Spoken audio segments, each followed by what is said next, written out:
Gold trusted gold buyers మీరు తాకట్టు పెట్టిన బంగారాన్ని విడిపించి ఈ రోజు ఉన్న మార్కెట్ ధరకు కొనబడను.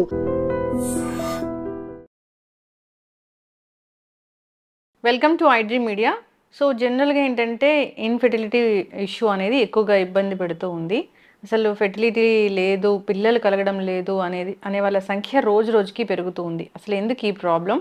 సో మన జీవన విధానంలో ఎలాంటి మార్పులు చేసుకోవాలి? సో అంతేకాకుండా పిల్లలు లేని వాళ్ళకి ఎలాంటి ట్రీట్మెంట్స్ అనేవి అందుబాటులో ఉన్నాయి? పూర్తి వివరాలు తెలుసుకుందాం. మనతో పాటు ఉన్నారు ప్రముఖ gynaecologist and fertility specialist doctor Sumina Reddy గారు. మ్యామ్ నమస్తే అండి. నమస్తే అండి. వరల్డ్ ఐవీఎఫ్ డే అవునండి, ఈరోజు ఇవాళ ఓకే సెలబ్రేట్ చేసుకుంటున్నాము. అవునండి. అంటే ఫెర్టిలిటీ ఇష్యూస్ అనేవి ఎక్కువగా వస్తున్నాయి.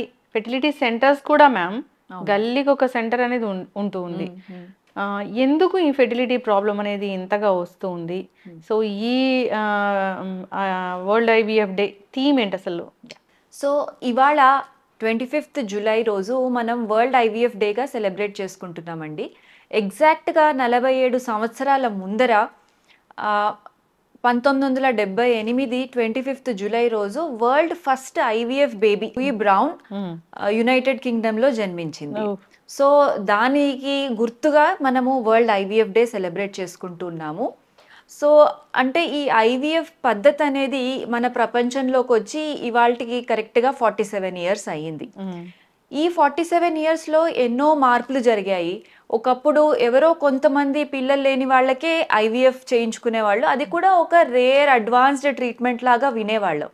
కానీ ఇవాళ ఆల్మోస్ట్ ప్రతి కుటుంబానికి ఎవరో ఒకరు ఐవీఎఫ్ కోసం చూస్తూ ఉన్నారు. ఈ ఫర్టిలిటీ ప్రాబ్లమ్స్ పెరగడానికి మల్టిపుల్ రీజన్స్ ఉన్నాయి. ముఖ్యంగా ఏజ్ పైబడ్డము, లేట్ మ్యారేజెస్. ఈ రోజుల్లో అందరూ ఉన్నత విద్యలు చదవాలనుకుంటున్నారు. దాంతోపాటు ఆర్థిక స్టెబిలిటీ కూడా చాలా ఇంపార్టెంట్ అయింది. దీనికి కూడా ఒక విధంగా చూసుకుంటే ముందరలాగా ఇప్పుడు ఉమ్మడి కుటుంబాలు ఉండట్లేదు. సో అమ్మాయిలకు ఫైనాన్షియల్ స్టెబిలిటీ అనేది చాలా ఇంపార్టెంట్ అని చిన్నప్పటి నుంచి మనమే నేర్పిస్తూ ఉన్నాము. Because of all that modern life style వల్ల కూడా మ్యారేజెస్ అనేవి ముందర కంటే లేట్గా చేసుకుంటూ ఉన్నారు. దాంతోపాటు ఎగ్ క్వాలిటీ, ఎగ్ నంబర్ తగ్గడము, అండ్ పీసీఓఎస్, ఎండోమెట్రియోసిస్ లాంటి ప్రాబ్లమ్స్, దాంతోపాటు life style problems like BP, sugar, thyroid ఇవి పెరుగుతూ ఉన్నాయి. మగవాళ్ళలో కూడా స్పర్మ్ కౌంట్ తగ్గుతోంది. మనం తింటున్న ఫుడ్ కూడా చాలా వెస్టర్న్ ఫుడ్, ఈజీ ఫుడ్ అవైలబిలిటీలోకి వచ్చింది. అండ్ మన చుట్టూ ఉన్న కాలుష్యం, పొల్యూషన్ వల్ల కూడా మన ఎగ్ కౌంట్, స్పర్మ్ కౌంట్ అనేవి తగ్గుతున్నాయి. వీటన్నిటి వల్ల ఫైనలీ రిప్రొడక్టివ్ ట్రాక్ట్ మీద ఇంపాక్ట్ పడుతుంది, ఫర్టిలిటీస్ తగ్గిపోతున్నాయి. సో దానివల్ల మనకి ఇప్పుడు మీరు చెప్పినట్టు గల్లీకి ఒక ఫర్టిలిటీ సెంటర్ అనేది నెసెసరీ అవుతుంది. జస్ట్ ఫర్టిలిటీ సెంటరే కాదు, ఈవెన్ రిక్వైర్మెంట్ కూడా అట్లాగే ఉంది. మనకు ఆర్థిక స్తోమతతో రిలేషన్షిప్ లేకుండా both rich and poor, city and village population అందరిలో కూడా ఫర్టిలిటీ ప్రాబ్లమ్స్ చూస్తూ ఉన్నాం. ఓకే, దీన్ని కరెక్ట్ చేసుకోవాలంటే ఫస్ట్ మీరు అన్నట్టు లైఫ్ స్టైల్ నుంచే స్టార్ట్ చేయాలి. ప్రాబబిలీ మళ్ళీ we should get back to our roots. అంటే healthy food, home cooked food, simple ఫుడ్కి ప్రిఫరెన్స్ ఇవ్వాలి. అయినంత వరకు స్ట్రెస్ అండ్ యాంగ్జైటీ తక్కువ ఉండేలా చూసుకోవాలి. కరెక్ట్గా ఏజ్కి పెళ్లి చేసుకోవాలి. సో అన్నిటికంటే ముఖ్యంగా స్ట్రెస్ చేయదలుచుకున్నది ఏజే. సో ఈ రోజుల్లో బికాస్ ఆఫ్ మల్టిపుల్ కమిట్మెంట్స్ ఒకవేళ కరెక్ట్గా ఆ ఏజ్కి పెళ్లి చేసుకోవట్లేదు for what ever reasons, partner ఉండకపోవచ్చు, లేదా ఇంకా చదవాలనుకుంటుండొచ్చు, ఫైనాన్షియల్ స్టెబిలిటీ లేకపోవచ్చు, కొంచెం తర్వాత ఏజ్లో పిల్లలు కావాలని ముందరే అనుకుంటే ఈ రోజుల్లో మనకు ఎగ్ ఫ్రీజింగ్ లాంటి ఫెసిలిటీస్ కూడా ఉన్నాయి. సో కరెక్ట్ ఏజ్కి ఫర్టిలిటీ కూడా ప్లాన్ చేసుకోవాలి. మనం ఎట్లాగైతే స్టడీస్ ప్లాన్ చేసుకుంటాం, ఫైనాన్స్ ప్లాన్ చేసుకుంటాం, ఇండ్లను ప్లాన్ చేసుకుంటాం, అట్లాగే ఫర్టిలిటీ కూడా ప్లాన్ చేసుకోవాలి. మ్యామ్ అయితే ఫెర్టిలిటీ సమస్య, పిల్లలు పుట్టట్లేదు అనేది మనము మగవాళ్ళలో చూస్తామా, ఆడవాళ్ళలో చూస్తామా? పెళ్ళైన ఎన్నాళ్ళకి పిల్లలు పుట్టకపోతే మనము అది ఇష్యూ, డాక్టర్ దగ్గరికి వెళ్ళాలి అని అనుకుంటాము? సో ఇది మంచి క్వశ్చన్ అండి. బికాస్ ముఖ్యంగా ఇప్పటికీ ఇంత మనం ఫార్వర్డ్ అయినా, డెవలప్ అయినా మన సొసైటీలో ఒక కపుల్కి పిల్లలు పుట్టట్లేదు అంటే ఫస్ట్ ఫింగర్ ఆడవాళ్ళ మీదనే చూపిస్తారు. బట్ నిజానికి మనం రీసెర్చ్ పరంగా చూసుకున్నా కూడా ఆల్మోస్ట్ 30% ఆఫ్ టైమ్స్ రీజన్ ఆడవాళ్ళలో ఉంటుంది, 30% మగవాళ్ళలో ఉంటుంది, 30% ఇద్దరిలోనూ ఉంటుంది. సో ఆ విధంగా చూసుకుంటే ఆల్మోస్ట్ 50% ఆఫ్ ద టైమ్స్ మగవాళ్ళలో కూడా ఇష్యూ ఉంటుంది. కాబట్టి మనం ఫర్టిలిటీ కావాలని ఒక కపుల్ మన దగ్గరకు వచ్చినప్పుడు ఇద్దరు యాజ్ అ కపుల్ రావాల్సిన ట్రీట్మెంట్ ఇది. ఒట్టి అమ్మాయి లేదా ఒట్టి అబ్బాయిని మనము ఎంకరేజ్ చెయ్యము. టెస్ట్ అనేవి ఇద్దరితో స్టార్ట్ అవుతాయి. మగవాళ్ళలో కూడా ముందర కంటే ఇప్పుడు రీసెంట్గా 2022లో వచ్చిన రీసెర్చ్ లాస్ట్ 50 yearsతో కంపేర్ చేసుకుంటే ఇప్పుడు మగవారి స్పర్మ్ కౌంట్ ఆల్మోస్ట్ 50% తగ్గింది. మళ్ళీ అగైన్ సేమ్ రీజన్స్, మనం తింటున్న ఫుడ్, స్ట్రెస్, మన చుట్టూ ఉన్న కాలుష్యం, మైక్రోప్లాస్టిక్స్ అంటారు, టాలేట్స్, BPA, ఇటువంటి కెమికల్స్, మనం రోజు వాడే సోప్స్ దగ్గర నుంచి మాయిశ్చరైజర్స్, డిటర్జెంట్స్, మనం తింటున్న ఫుడ్. ఈ రోజుల్లో ఎవరు వంట చేసుకుంటున్నారండి? అందరూ స్విగ్గీ, జొమాటో చేస్తున్నారు. ఆ వచ్చే ఫుడ్ కూడా ప్లాస్టిక్ కంటైనర్స్లోనే వస్తుంది, వేడి ఫుడ్. సో ఈ రోజుల్లో మనం ప్లాస్టిక్స్ని లైఫ్ నుంచి వేరు చేయలేము.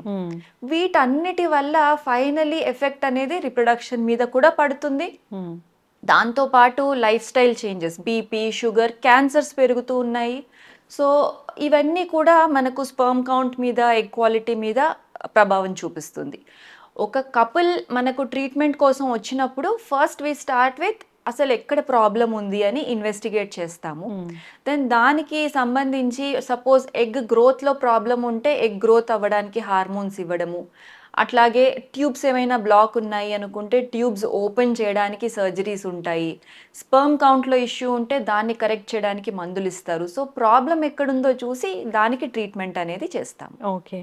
సో PCOD, PCOS కూడా ఈ ఫెర్టిలిటీకి ఒక రీజన్గా చెప్తామా? Correct, definitely. PCOD, PCOS అనేది స్టార్ట్ అయ్యేది అడోలసెంట్, అంటే ప్యూబర్టీ ఏజ్ గ్రూప్ నుంచి 13, 14, 15 years ఉన్న అమ్మాయిల దగ్గర నుంచి చూస్తున్నాం. కానీ దాని ఎఫెక్ట్స్ అండ్ కాన్సిక్వెన్సెస్ ఫర్టిలిటీ వరకు వస్తాయి. వీళ్ళలో బేసికలీ ఉండాల్సిన దానికంటే ఎక్కువ నెంబర్ ఆఫ్ ఎగ్స్ ఉంటాయి, కానీ అవి టైంకి పెరిగి రిలీజ్ అవ్వవు. కాబట్టి సైకిల్స్ వాళ్ళవి ఇర్రెగ్యులర్గా ఉంటాయి, అన్వాంటెడ్ వెయిట్ గెయిన్ ఉంటుంది, అన్వాంటెడ్ హెయిర్ అంటే మొహం మీద జుట్టు ఎక్కువ ఉండడము, పింపుల్స్ లాంటివి ఎక్కువ ఉండడం, ఇవి చూస్తూ ఉంటాము. అట్లాగే దాంతో పాటు టైంకి ఎగ్ గ్రో అయ్యి రిలీజ్ అవ్వదు కాబట్టి ఫర్టిలిటీ ఇష్యూస్ కూడా ఉంటాయి. సో ట్రీట్మెంట్ అనేది అగైన్ లైఫ్ స్టైల్ నుంచి స్టార్ట్ అవుతుంది. డైట్ చేంజ్ చేసుకోవాలి, ఎక్కువ స్వీట్స్, ఆయిలీ ఫుడ్ ఇట్లాంటివి అవాయిడ్ చేయాలి, రోజు ఎక్సర్సైజ్ చేయాలి, బాడీ వెయిట్ కరెక్ట్ లిమిట్లో ఉండేటట్టు చూసుకోవాలి. దాంతో పాటు ఎగ్ గ్రోత్కి అవసరం అనుకున్నప్పుడు టాబ్లెట్స్ అండ్ ఇంజెక్షన్స్ ఇచ్చి ఎగ్ గ్రోత్ అయ్యేలాగా చూసి వాళ్ళు ఫర్టిలిటీ ప్లాన్ చేసుకోవాలి. మ్యామ్, ఒక ఏజ్, కరెక్ట్ ఏజ్ అని అన్నారు కదా పిల్లలు ప్లాన్ చేసుకోవడానికి, అంటే ఏజ్ అంటే ఏంటి అసలు? సో ఏజ్ అనేది ఫర్టిలిటీ విషయానికి వచ్చినప్పుడు ఎవరు ఏమనుకున్నా కూడా most important and most crucial factor. ఆడవాళ్లలో మగవాళ్లలో ఇద్దరికీ ఏజ్ అనేది ఇంపార్టెంట్, కానీ ఏజ్ యొక్క ఎఫెక్ట్ ఆడవాళ్లలో చాలా ఎక్కువగా చూస్తాం as compare to men. That is because విమెన్కి మొత్తం లైఫ్ టైంకి కావాల్సిన ఎగ్స్ అన్నీ పుట్టుకతోనే వస్తాయి. అక్కడి నుంచి ఆ అమ్మాయి పెద్ద మనిషి అయిన దగ్గర నుంచి ప్రతి నెల కొన్ని ఎగ్స్ అనేవి యూజ్ అవుతూ వెళ్తాయి. మనం ప్రెగ్నెంట్ అయినా అవ్వకపోయినా ఈ ఎగ్స్ అనేవి వయసుతో పాటు తగ్గుతూ పోతాయి. యూజువలీ 35 ఏజ్ వచ్చిన తర్వాత ఎగ్స్ అనేవి చాలా తొందరగా తగ్గిపోతాయి.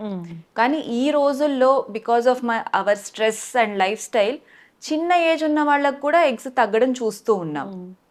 కాబట్టి సైంటిఫికలీ చూసుకుంటే best age to conceive will be in your 20s and early 30s. 35 తర్వాత కొంచెం ఫర్టిలిటీ డిఫికల్ట్, ఇంపాసిబుల్ అని చెప్పను కానీ డిఫికల్ట్ అవుతుంది. So correct age probably 20s and early 30sలో మ్యారేజ్ అండ్ పిల్లలు, దీనికి కీ ఇంపార్టెన్స్ ఇవ్వడం చాలా ఇంపార్టెంట్. ఓకే. ఇప్పుడు 30 తర్వాత పిల్లలు పుట్టట్లేదు, ఫెర్టిలిటీ సెంటర్కి వచ్చారు అన్నప్పుడు వాళ్ళకి నార్మల్గా కన్సీవ్ అవ్వడానికి మెడిసిన్ ఇస్తారా, లేదంటే IVFకే వెళ్ళాల్సి ఉంటుందా? లేదండి, ఫస్ట్ ఏ ఏజ్ వాళ్ళైనా మన దగ్గరికి వచ్చినప్పుడు వాళ్ళకు ఎగ్ రిజర్వ్ ఎంత ఉంది, అంటే ఇంకా ఎన్ని గుడ్లు మిగిలి ఉన్నాయి అనేది టెస్ట్ చేసి చూస్తాము. ఇది అల్ట్రాసౌండ్ స్కాన్ ద్వారా అండ్ సింపుల్ బ్లడ్ టెస్ట్ ఉంటుంది AMH అని. ఆ బ్లడ్ టెస్ట్ చేయడం ద్వారా ఎగ్స్ ఎన్ని ఉన్నాయి అనేది తెలుస్తుంది. ఎగ్ రిజర్వ్ వాళ్ళది బాగుంటే వాళ్ళు స్టిల్ అంటే ఏజ్ పెరిగినా వాళ్ళు ఒకవేళ జనరల్ హెల్త్ బాగుండి ఎగ్ రిజర్వ్ బాగుంటే వాళ్ళు న్యాచురల్గా కూడా ట్రై చేయొచ్చు. కాకపోతే న్యాచురల్గా ట్రై చేసే పీరియడ్ అనేది ఒక 25 ఏజ్ ఉన్న అమ్మాయి ఒక 5-6 ఇయర్స్ అయినా తను న్యాచురల్గా ట్రై చేయొచ్చు. అదే 35కి వచ్చాక మేము న్యాచురల్గా అప్పుడు స్టార్ట్ చేసి 40 వరకు ట్రై చేస్తామని అనుకోకూడదు. ఒక 1 year are 6 months some limit వాళ్ళ ఎగ్ రిజర్వ్ని బట్టి ఒక టార్గెట్ అనేది పెట్టుకోవాల్సి ఉంటుంది. ఆ పీరియడ్లో తను న్యాచురల్గా కన్సీవ్ కాకపోతే దెన్ ప్రాబబిలీ IVF వైపు చూడడం బెటర్గా ఉంటుంది. అసలు IVF ఈ ప్రొసీజర్ అనేది ఎలా ఉంటుంది? సో IVF అనేది ఒక విధంగా సింపుల్ ప్రొసీజర్ అనే చెప్పుకోవాలి. ఇందులో కోతలు సర్జరీ ఇట్లా ఏమీ ఉండదు. కాకపోతే పీరియడ్స్ వచ్చిన 2వ రోజు నుంచి హార్మోన్ స్కాన్స్ చేసి ఇంజెక్షన్స్ ఇస్తాము. ఇవి నార్మల్గా ఐదర్ పొట్టకు తీసుకునే ఇంజెక్షన్స్ కానీ నడుముకి తీసుకునే injections, intramuscular are subcutaneous injections ఉంటాయి. చాలాసార్లు మేము సెల్ఫ్ ఇంజెక్షన్ పేషెంట్స్కి కూడా ట్రైన్ చేసి పంపిస్తాం ఎట్లా ఇంజెక్షన్స్ తీసుకోవచ్చు. Then every 3rd or 4th day scans ఉంటాయి మనకి ఎగ్స్ ఎలా పెరుగుతున్నాయో చూడడానికి. ఎగ్స్ అన్నీ పెరిగి కరెక్ట్ సైజ్కి వచ్చాయి అనుకున్న తర్వాత మత్తు ఇచ్చి చిన్న సెడేషన్ మత్తు లాంటిది ఇచ్చి నీడిల్తో చిన్న సూదితో గుడ్లు అనేవి బయటికి తీస్తాం. బయట ల్యాబొరేటరీలో ఒక్కొక్క గుడ్డుది క్వాలిటీ చెక్ చేసి ఒక్కో గుడ్డుకి భర్తది వీర్యకణం ఇంజెక్ట్ చేసి ఎంబ్రియో అంటే చిన్న బేబీని బయట ల్యాబ్లోనే తయారు చేస్తాం. దాన్ని తిరిగి తల్లి గర్భంలోకి ప్రవేశపెడతాం. ప్రవేశపెట్టిన తర్వాత అది లోపల అతుక్కోవడము లేదు అనేది న్యాచురల్గా జరగాల్సి ఉంటుంది. సో ఇది బ్రీఫ్గా IVF అనేది ఎలా చేస్తామని చెప్పండి. ఓకే, సో ఈ IVF చేయించుకోవడానికి దీనికి కూడా ఏజ్ లిమిట్ ఉంటుందా? సో యూజువలీ ఇప్పుడు మనకు 2021-22లో ART లా అని ఇండియన్ గవర్నమెంట్ పాస్ చేసింది. ఈ ART లా ప్రకారము అమ్మాయి వయసు 21 నుంచి 50 లోపు ఉండాల్సి ఉంటుంది. అలాగే భర్త యొక్క ఏజ్ కూడా 21 నుంచి 55 వరకు మగవారి ఏజ్. సో ఈ ఏజ్ లిమిట్ మధ్యలో IVF చేసుకోవచ్చని గవర్నమెంట్ లా ఉంది. ఒక విధంగా చూస్తే అది నేచర్కి సిమిలర్గా ఉంటుంది. మరి 50-55 దాటిన తర్వాత కూడా ప్రెగ్నెన్సీ మనం న్యూస్ పేపర్స్లో వింటూ ఉంటాం 70 ఏళ్ల కపుల్ ప్రెగ్నెంట్ అయ్యారు అని. ప్రెగ్నెంట్ అవుతారు కానీ తర్వాత పిల్లల సంగతి ఎట్లా, వారిని ఎవరు చూసుకుంటారు, హెల్త్ ఇష్యూస్ రావచ్చు. సో ఇవన్నీ దృష్టిలో పెట్టుకొని గవర్నమెంట్ ఏజ్ లిమిట్ పెట్టిందండి. అది ప్రాబబిలీ సొసైటీ మంచి కోసమే పెట్టిందని నేను అనుకుంటున్నాను. ఇప్పుడు ఎంబ్రియో లోపల గర్భసంచిలోకి వెళ్ళాక గర్భసంచి హెల్త్ కూడా మీరు చూస్తారా? అంటే ట్యూమర్స్ ఉంటాయా, PCOD ఇలాంటి ప్రాబ్లమ్స్ ఉంటాయా, ఎడినోమైసిస్ ఉంటుందా, ఎండోమెట్రియాసిస్ ఉంటుందా, ఇవన్నీ కూడా చెక్ చేస్తారా మ్యామ్? తప్పకుండా. ఎంబ్రియో లోపల పెట్టడానికి ముందరే మనం ఇవన్నీ చెక్ చేసుకోవాల్సి ఉంటుంది. గర్భసంచి లోపలి పొర హెల్దీగా ఉందా, ఏమైనా ఇన్ఫెక్షన్స్ ఉన్నాయా, ఫైబ్రాయిడ్స్ లాంటి గడ్డలు లేదా సెప్టమ్ ఇవి ఉన్నాయా, ఒకవేళ ఉంటే దాన్ని ముందరే కరెక్ట్ చేసుకోవాల్సి ఉంటుంది. బికాజ్ గర్భసంచి అనేది ఒక ఇన్క్యుబేటర్ లాంటిది. సో అది చాలా హెల్దీగా పర్ఫెక్ట్గా ఉంటేనే మనం పెట్టిన ఎంబ్రియో అక్కడ అతుక్కుంటుంది. బికాజ్ ఒక కొత్త లైఫ్కి అది జన్మనిచ్చే ప్లేస్. అందులో ఏ ప్రాబ్లం ఉన్నా ఇష్యూ ఉన్నా మనం ఎంత ఎంబ్రియో పెట్టినా అది అతుక్కోదు.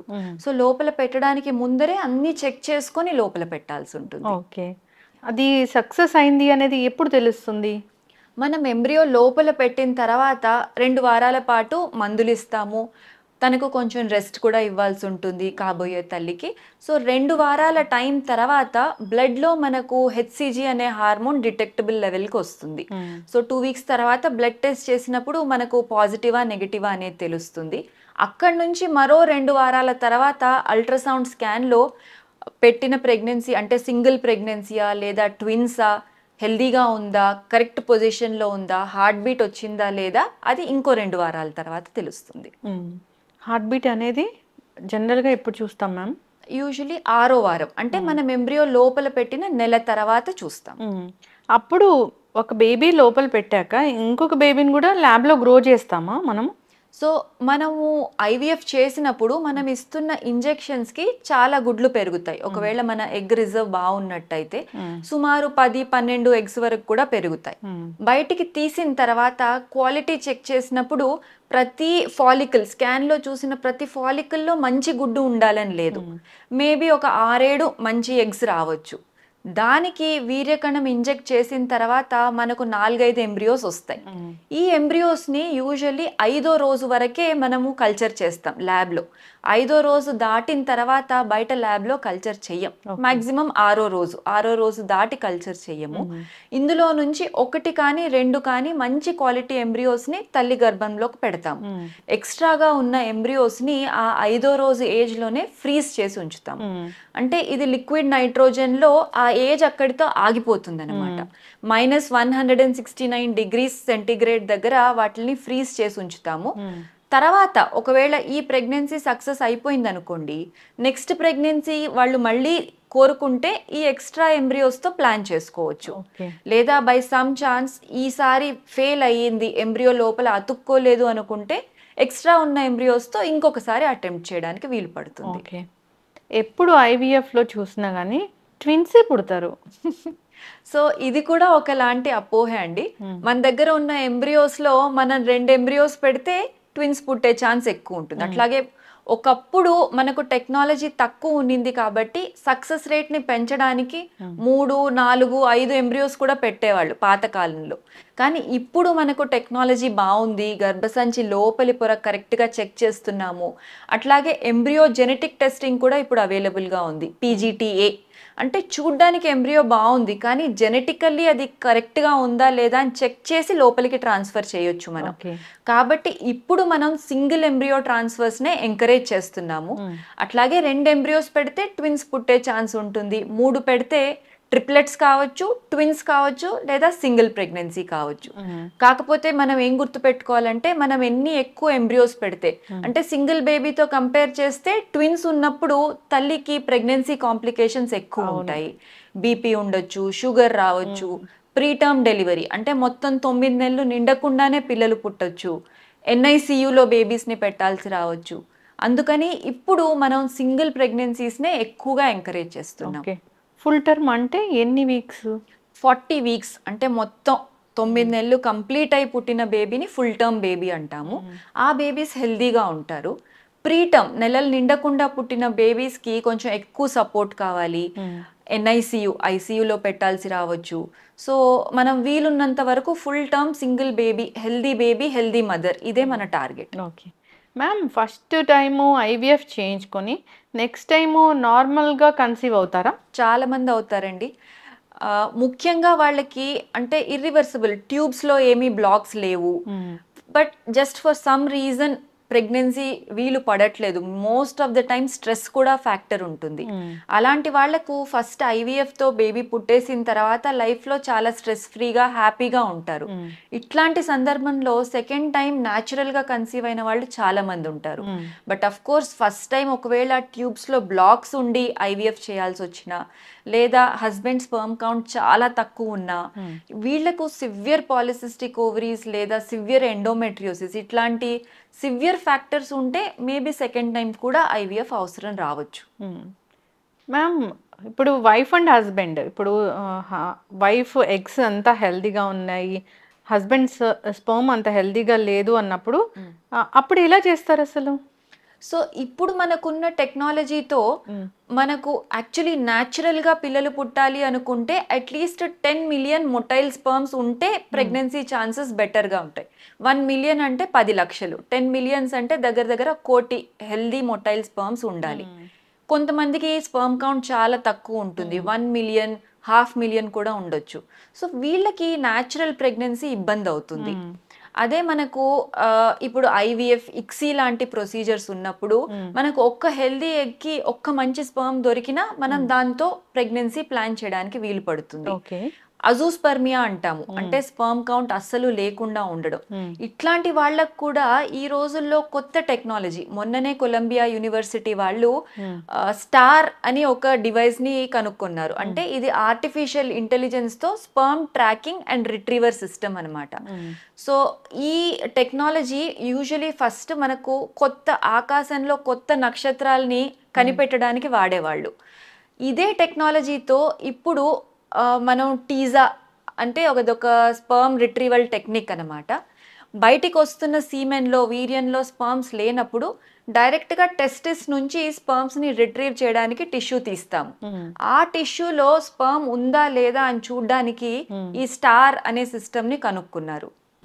సో దీని ద్వారా చాలా తక్కువ స్పర్మ్స్, 1, 2 లేదా కేవలం ఒక 10 స్పర్మ్స్ వీర్యకణాలు దొరికినా దాంతో వారు ఓన్ బయోలాజికల్ బేబీని ప్లాన్ చేసుకోవచ్చు.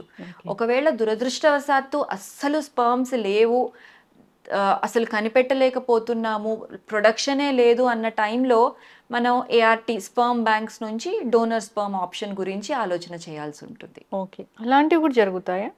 జరుగుతాయండి. ఇప్పుడు గవర్నమెంట్ రికగ్నైజ్డ్ ఏఆర్టీ బ్యాంక్స్ అని ఉంటాయి, జస్ట్ లైక్ మన బ్లడ్ బ్యాంక్స్ ఎట్లా ఉంటాయో.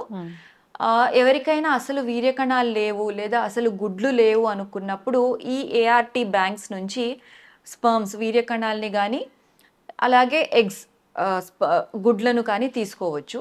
యూజువలీ అనానిమస్ డొనేషన్, అంటే ఎవరిది వస్తుందో మనం ముందరే చెప్పమన్నమాట, ఎటువైపు రివీల్ అవ్వదు. కాకపోతే వాళ్ళ health, height, colour, blood group, వాళ్ళ ఎడ్యుకేషన్ స్టేటస్ అటువంటి డీటెయిల్స్ని చూసుకొని మ్యాచ్ చేసుకుంటూ ఏఆర్టీ బ్యాంక్స్ నుంచి మనం ఎగ్స్ అండ్ స్పర్మ్స్ని తీసుకుంటూ ఉంటాం. ఓకే, ఇప్పుడు ఆఫ్ కోర్స్ ఇది compulsory both husband and wife consent ఉండాల్సి ఉంటుంది. అండ్ గవర్నమెంట్ వెబ్సైట్స్ లో దీన్ని రిజిస్టర్ కూడా చేసుకోవాల్సి ఉంటుంది. ఓకే, అలాంటివి మన సెంటర్లో చేస్తున్నామా? ఎస్ అండి, చేస్తాము. ఎస్. అయితే మ్యామ్ ఇప్పుడు ఇంకా అడ్వాన్స్ టెక్నాలజీ వచ్చింది, ఏఐ వచ్చింది. సో ఎలాంటి బేబీ పుట్టబోతారు అనేది ముందుగానే తెలుసుకోవచ్చు ఆ స్పర్మ్ని బట్టి అని అంటున్నారు, వాస్తవమేనా అది? సో ఈ రోజుల్లో చాలా మంది అడుగుతుంటారండి డిజైనర్ బేబీస్ అని, ఐవీఎఫ్ తో డిజైనర్ బేబీస్. సో ఈ డిజైనర్ బేబీని మనం అర్థం చేసుకుంటే ముఖ్యంగా జనాల మైండ్ లో ఉండేది gender of the baby, healthy baby అవుతుందా లేదా, అండ్ వాళ్ళ బాహ్య స్వరూపం అంటే హైట్, వెయిట్, కలరు, ఇవి మనం ఏమైనా మాడిఫై చేయగలమా అని అడుగుతారు. ఇందులో 1 by 1 మనం చూసుకుంటే gender of the baby, gender of the baby చూడడానికి యూజువలీ జెనెటిక్ టెస్టింగ్ పీజీటీఏ చేసి అది ఎంబ్రియో అనేది మేల్ ఎంబ్రియో ఫీమేల్ ఎంబ్రియో తెలుస్తుంది. కాకపోతే మన దేశంలో పీసీపీఎన్డిటీ లా కింద gender selection is strictly prohibited. So ఈ జెండర్ సెలెక్షన్ చేసిన వాళ్ళకి, చేయించుకున్న వాళ్ళకి, దాన్ని ఎంకరేజ్ చేసిన వాళ్ళకి అందరికీ చట్టపరంగా శిక్ష అనేది తప్పకుండా పడుతుంది. సో ఇటువంటిది మనం అస్సలు ఎంకరేజ్ చేయకూడదు. ఇన్ అ వే గవర్నమెంట్ మనకి ఏం చెప్తుందంటే అమ్మాయి అయినా అబ్బాయి అయినా ఇద్దరు ఈక్వలే ఈ రోజుల్లో, ఆ డిఫరెన్స్ అనేది చూపించకూడదు. అమ్మాయిని కూడా అబ్బాయిలాగే పెంచాలని గవర్నమెంట్ ఎంకరేజ్ చేస్తుంది, దాన్ని మనం కూడా డెఫినెట్లీ పాటించాల్సి ఉంటుంది. Second, genetic issues. కొన్ని ఫ్యామిలీస్లో డెఫినెట్లీ కొన్ని జెనెటిక్ కండిషన్స్ ఉంటాయి, అవి అంటే నార్మల్ లైఫ్కి సహకరించనివి, డౌన్ సిండ్రోమ్ లాంటివి, మస్క్యులర్ డిస్ట్రోఫీస్ లాంటివి, ఇట్లాంటి సివియర్ జెనెటిక్ డిసీజెస్ ఉంటే దాన్ని తప్పకుండా మనము ఈ మోడర్న్ టెక్నాలజీ ద్వారా ముందరే గుర్తించి నెక్స్ట్ జనరేషన్లోకి పోకుండా అవాయిడ్ చేయొచ్చు through pre implantation genetic testing. దాన్ని తప్పకుండా గవర్నమెంట్ కూడా ఎంకరేజ్ చేస్తుంది. కానీ అట్లాగని ప్రతి చిన్నది నాకు బీపీ ఉంది మా కొడుక్కి బీపీ రాకూడదు అట్లాంటిది వీలు పడదు. లైఫ్కి కంపాటబుల్ లేని జెనెటిక్ ఇష్యూస్ ఏమైనా ఉంటే దాన్ని మనం అవాయిడ్ చేయొచ్చు. ఫైనలీ మళ్ళీ ఈ ఫిజికల్ అపియరెన్స్ గురించి కూడా చాలామంది అడుగుతూ ఉంటారు, but that is also not ethical. మనం ఎట్లుంటామో మన పిల్లలు కూడా ఫ్రాంక్లీ అట్లాగే ఉంటారు. సో మన ప్రతి ఒక్కరూ ఒక హృతిక్ రోషన్నో ఐశ్వర్య రాయ్నో కనాలంటే అది వీలు పడదు, అది అనెథికల్ కూడా. అండ్ ఒక పర్సనాలిటీ నాట్ జస్ట్ జీన్స్, వాళ్ళ పెంపకం బట్టి వాళ్ళ ఇంటి వాతావరణాన్ని బట్టి కూడా ఉంటుందని నేను స్ట్రాంగ్గా బిలీవ్ చేస్తాను. సో ఈ మోడర్న్ టెక్నాలజీని మనం ఓన్లీ మన సొసైటీ బెటర్మెంట్ కోసము, జెనెటిక్ డిసీజెస్ ముందరికి స్ప్రెడ్ కాకుండా వాడాలే తప్ప జెండర్ సెలెక్షన్కి, ఫీచర్ సెలెక్షన్కి వాడకూడదు. ఎస్, చక్కగా చెప్పారు మ్యామ్.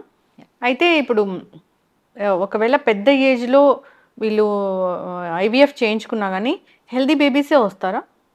సో మల్టిపుల్ థింగ్స్ ఉంటాయండి. డెఫినెట్లీ న్యాచురల్గా మనం చూసుకుంటే ఏజ్ పెరిగే కొద్దీ కొంచెం జెనెటిక్ చేంజెస్ అనేవి ఉంటాయి. ఈ యూజువలీ 35-36 ఏజ్ తర్వాత ఎవరైనా తల్లి కావాలనుకుంటే పుట్టబోయే పిల్లలలో జెనెటిక్ డిసీజెస్ లేవు కదా అని ప్రీ జెనెటిక్ టెస్టింగ్ ఒకటి చేయించుకోవచ్చు. ఎన్ని జెనెటిక్ టెస్ట్లు చేసినా పరీక్షలు చేసినా అది 100% ప్రూవన్ ఏది ఉండదు. ప్రాబబ్లీ 95 to 99% వరకు మనం తగ్గించవచ్చు. పుట్టిన తర్వాత బేబీ ఎట్లా ఉంటుందనే దాన్ని పుట్టాక కూడా చెక్ చేసుకోవాల్సి ఉంటుంది. కేవలం టెస్ట్ల ద్వారా లేదా ఐవీఎఫ్ ద్వారా 100% పర్ఫెక్ట్ బేబీస్ పుడతారని చెప్పలేము. న్యాచురల్గా పుట్టిన దానికంటే డెఫినెట్లీ మనం బెటర్ చేసుకోవచ్చు. ఓకే, చక్కగా చెప్పారు మ్యామ్.